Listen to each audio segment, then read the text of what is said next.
اور حضرت علی رضی اللہ تعالیٰ عنہ بھی نہیں چاہتے تھے خلافت کی بیعت لینا، لیکن آخر کیا کرتے؟ کیا وہ امت کو بغیر خلیفہ کے چھوڑ دیتے؟ حضرت زبیر سے کہا گیا، انہوں نے نہیں مانا، رد کر دی بات۔ حضرت طلحہ سے کہا گیا، انہوں نے نہیں مانا، حضرت علی سے کہا گیا۔ اب عشرہ مبشرہ میں سے یہی تو تھے نا، لہذا انہوں نے تسلیم کر لیا، خلافت ہو گئی۔ لیکن اس کے بعد جو خانہ جنگی ہوئی ہے، اس خانہ جنگی کے نتیجے میں نوٹ کر لیجئے کہ 1,00,000 کے قریب مسلمان ایک دوسرے کی تلواروں اور نیزوں اور برچھیوں اور تیروں سے ختم ہو گئے، ہلاک ہو گئے۔ یہ ہماری تاریخ کا تاریک ترین باب ہے۔ 5 سال، 4.5 سال حضرت علی کی خلافت کے اور 6 مہینے حضرت حسن کی خلافت رضی اللہ تعالیٰ عنہ۔ اس سے کیا ہوا کہ ایک طرف تو اسلام کی جو توسیع ہو رہی تھی، تھمتا نہ تھا کسی سے سیل رواں ہمارا، وہ سیلاب رک گیا، انٹرنل سیبوٹاج ہو گئی نا، اب تو اندر ہی آپس ہی میں اگر دست و گریبان ہو گئے تو باہر اب کیا توسیع کرتے ہیں؟ وہ توسیع کا عمل رک گیا۔ اور یوں سمجھیے کہ جیسے ٹرک اگر کبھی چل رہا ہو، بھرا ہوا ہو، لوڈڈ، اور وہ چڑھائی چڑھ رہا ہو، تو اگر کہیں موشن ٹوٹ جائے، ٹرک کو رکنا پڑے، تو ڈرائیور کے جان پر بن جاتی، اس لیے کہ اس کو دوبارہ سٹارٹ کرنا، اور جبکہ وہ چڑھائی پر ہے، انکلائن پر ہے، آسان کام نہیں ہوتا، خطرہ ہوتا ہے وہ پیچھے جو ہے وہ نہ جائے۔ اور پہاڑی علاقوں میں آپ کو معلوم ہے ذرا پیچھے چلے جانے کا مطلب جو ہے بہت خطرناک جو ہے نتیجہ نکل سکتا ہے۔ بہرحال حضرت علی رضی اللہ تعالیٰ عنہ نے اپنے خلافت میں ایک کام یہ کیا، اب اس کی کیا مصلحتیں تھیں یہ تو انہی کے علم میں ہوگا، ہم قیاس کر سکتے ہیں، میں اس میں نہیں جانا چاہتا۔ ابھی تک خلافت کا مرکز تھا مدینہ منورہ، حضرت ابوبکر، حضرت عمر، حضرت عثمان، وہیں جہاں حضور صلی اللہ علیہ وسلم رہے تھے اور جہاں پر کہ حضور مدفون تھے۔ لیکن حضرت علی نے اپنا مرکز جو ہے وہ کوفہ بنا دیا۔ اچھا، اس کی ایک ظاہری وجہ یہ سمجھ میں آتی ہے کہ اسلام کا جو پھیلاؤ ہو گیا تھا، وہ سلطنت اتنی وسیع ہو گئی تھی کہ مدینہ منورہ بہت جنوب میں اور بڑے صحرا کو عبور کر کے جانا ہوتا تھا۔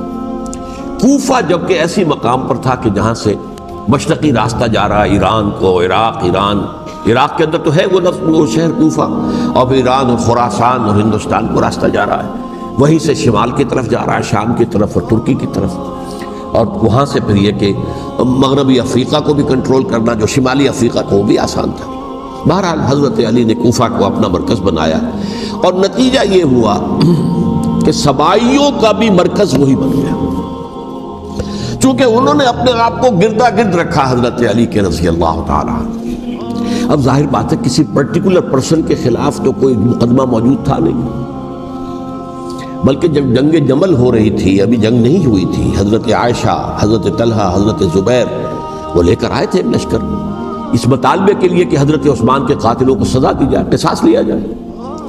حضرت علی رضی اللہ تعالیٰ عنہ سے گفت و شنید ہو رہی تھی، حضرت علی جو ہے اس پر آمادہ ہو گئے کہ ٹھیک ہے، میں جو بھی قاتلین عثمان ہیں ان کو گرفتار کر کے سزا دوں گا۔